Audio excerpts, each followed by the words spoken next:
रुद्र संहिता के प्रथम खंड में सृष्टि उपाख्यान का 7वां अध्याय। भगवान विष्णु की नाभि से कमल का प्रादुर्भाव, शिव स्वेच्छा से ब्रह्मा जी का उससे प्रकट होना, कमल नाल के उद्गम का पता लगाने में असमर्थ ब्रह्मा का तप करना, श्रीहरि का उन्हें दर्शन देना, विवादग्रस्त ब्रह्मा विष्णु के बीच में अग्नि स्तंभ का प्रकट होना तथा उसके ओर छोर का पता न पाकर उन दोनों का उसे प्रणाम करना। ब्रह्मा जी बोले, हे देव ऋषि, जब नारायण देव जल में शयन करने लगे उस समय उनकी नाभि से भगवान शंकर की इच्छा से सहसा एक विशाल तथा उत्तम कमल प्रकट हुआ। उसमें असंख्य नालदंड थे। उनकी कांति कनेर के फूल के समान पीले रंग की थी और उसकी लंबाई और ऊंचाई भी अनंत योजन थी। वो कमल करोड़ों सूर्यों के समान प्रकाशित, सुंदर, संपूर्ण, तत्वों से युक्त, अत्यंत अद्भुत, परम रमणीय, दर्शन के योग्य तथा सबसे उत्तम था। तत्पश्चात कल्याणकारी परमेश्वर साम सदाशिव ने पूर्ववत प्रयत्न करके मुझे अपने दाहिने अंग में उत्पन्न किया। हे मुनि, उन महेश्वर ने मुझे तुरंत ही अपनी माया से मोहित करके नारायण देव के नाभि कमल में डाल दिया और लीला पूर्वक मुझे वहां से प्रकट किया।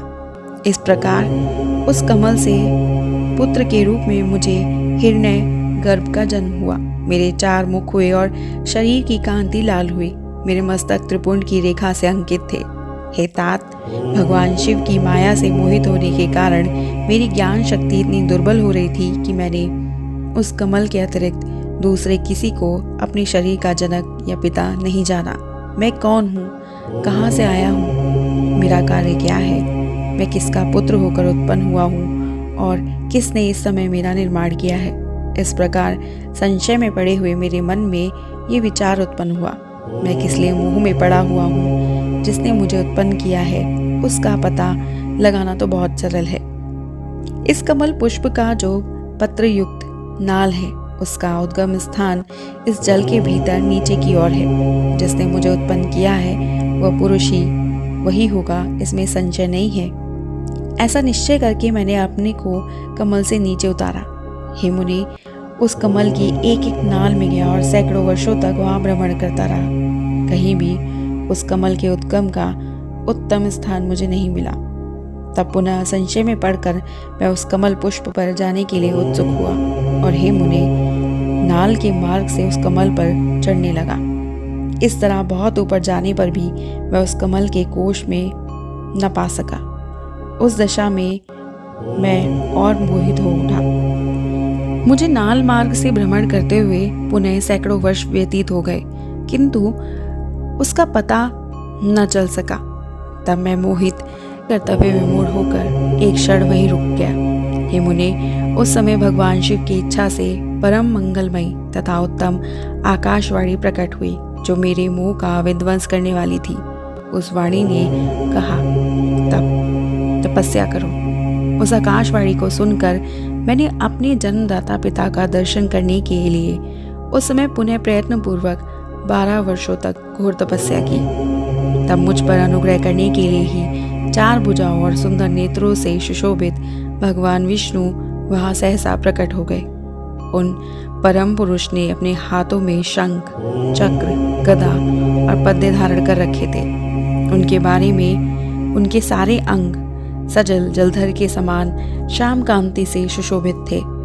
उन परम प्रभु ने सुंदर पीतांबर पहन रखा था। उनके मस्तक आदि अंगों में मुकुट आदि महामूल्यवान आभूषण शोभा पा रहे थे। उनका मुखारविंद प्रसन्नता से खिला हुआ था। मैं उनकी छवि पर मोहित हो रहा था। वे मुझे करोड़ों कामदेवों के समान मनोहर दिखाई दिए। उन चतुर्भुज भगवान विष्णु का वह अत्यंत सुंदर रूप देखकर मुझे बड़ा आश्चर्य हुआ। वे सांवली और सुनहरी आभा से उद्भासित थे।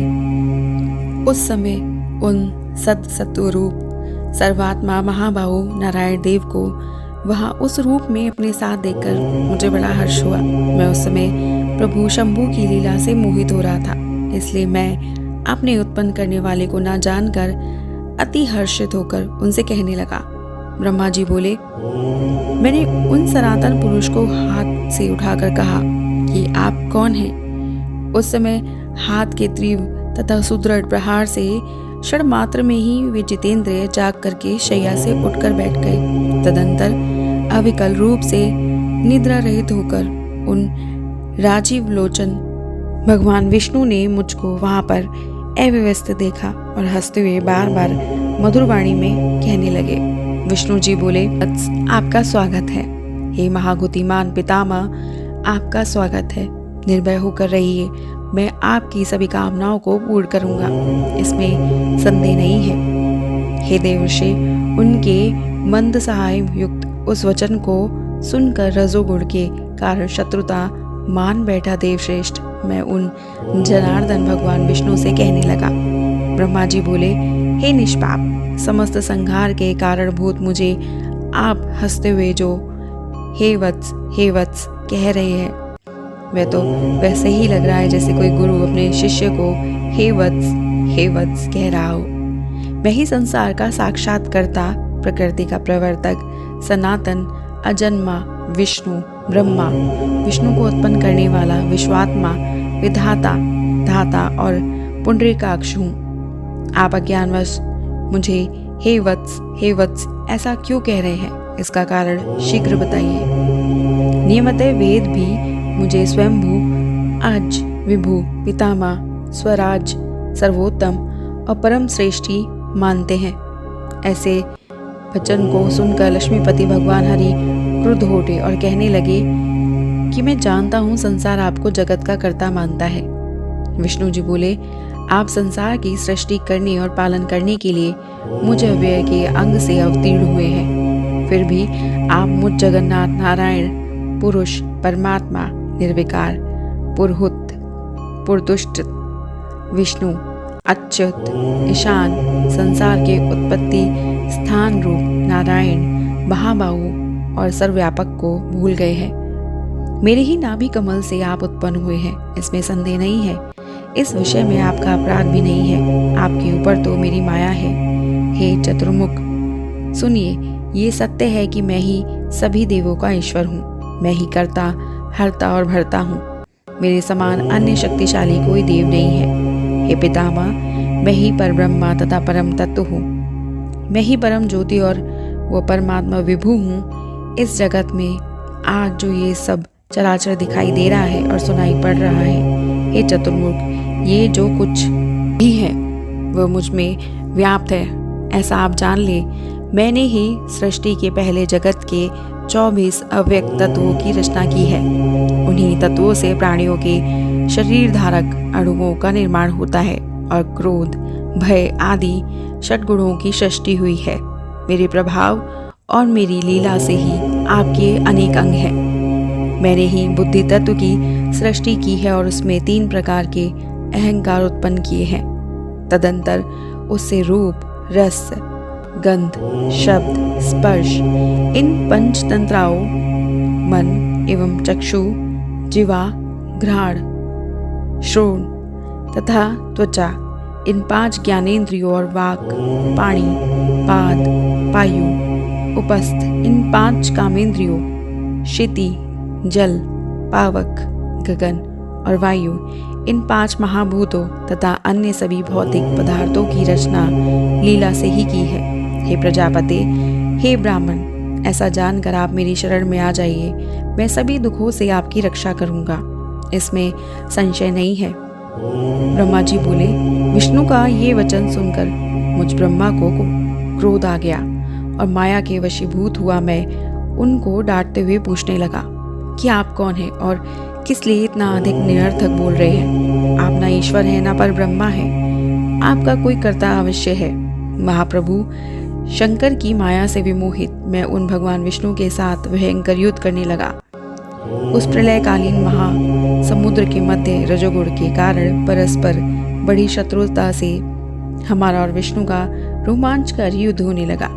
इसी बीच हम दोनों के छिड़े विवादों को शांत करने के लिए और ज्ञान प्रदान करने के लिए हम दोनों के सामने एक लिंग प्रकट हुआ।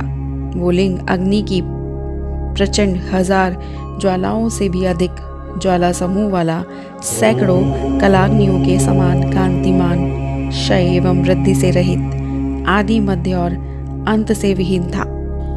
उस उपमा रहित, अनिर्देश्य, बिना किसी के द्वारा उपस्थापित, अव्यक्त और विश्व सर्जक था।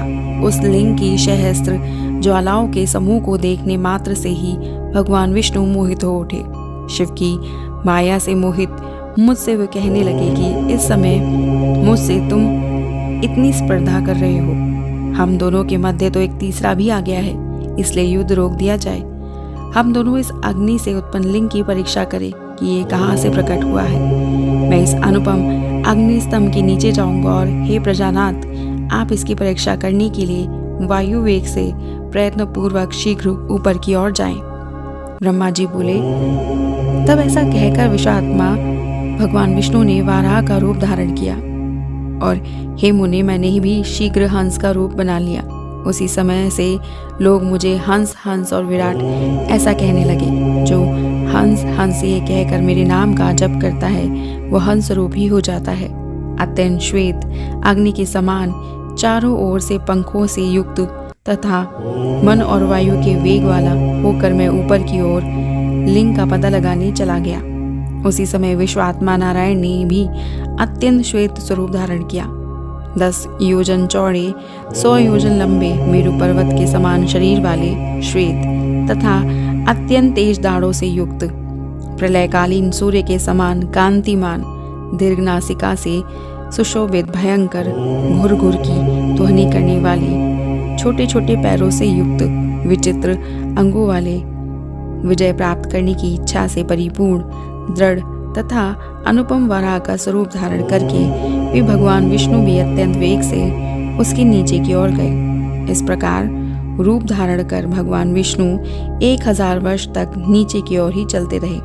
उसी समय पृथ्वी आदि लोकों में श्वेतवाराह नामक कल्प का प्रादुर्भाव हुआ। हे देवर्षि, ये मनुष्यों की कालगणना की अवधि है। इधर अत्यंत तीव्र गति से नीचे की ओर से जाते हुए महातेजस्वी विष्णु बहुत प्रकार से भ्रमण करते रहे, किंतु महावारा रूपधारी विष्णु उस ज्योतिर्लिंग के मूल का अल्प भाग भी न देख सके। हे हरिसूदन, तब तक मैं भी उस ज्योतिर्लिंग के अंत का पता लगाने के लिए वेग से ऊपर की ओर जाता रहा। यत्नपूर्वक उस ज्योतिर्लिंग के अंत को जानने का इच्छुक मैं अत्यंत परिश्रम के कारण थक गया और उसका अंत बिना देखे ही थोड़े समय में नीचे की ओर लौट पड़ा।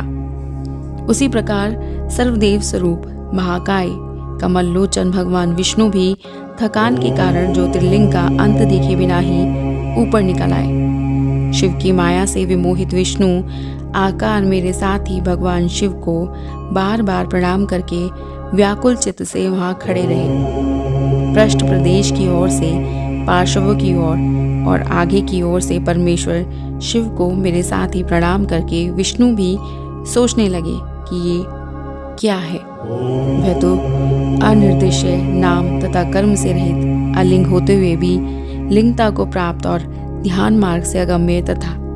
तदंतर अपने मन को शांत करके मैं और विष्णु दोनों शिव को बार बार प्रणाम कर कहने लगे, हे महाप्रभु, हम आपके स्वरूप को नहीं जानते, आप जो हैं वही हैं, आपको हमारा नमस्कार है। हे महेशान, आप शीघ्र ही हमें अपने स्वरूप का दर्शन कराएं। हे मुनि श्रेष्ठ, इस प्रकार अहंकार से आविष्ट हुए हम दोनों को वहाँ नमस्कार करते हुए सैकड़ों वर्ष बीत गए। इस प्रकार श्री शिव महापुराण के अंतर्गत द्वितीय रुद्र संहिता के प्रथम खंड में सृष्टि उपाख्यान का विष्णु ब्रह्मा विवाद वर्णन नामक 7वां अध्याय पूर्ण हुआ। अगला अध्याय है ब्रह्मा और विष्णु को भगवान शिव के शब्दमय शरीर का दर्शन नामक 8वां अध्याय। और इस अध्याय को सुनने के लिए सब्सक्राइब कीजिएगा हमारा YouTube channel voice of tales को, और हमारी वीडियो को लाइक, शेयर, सब्सक्राइब करना मत भूलिएगा।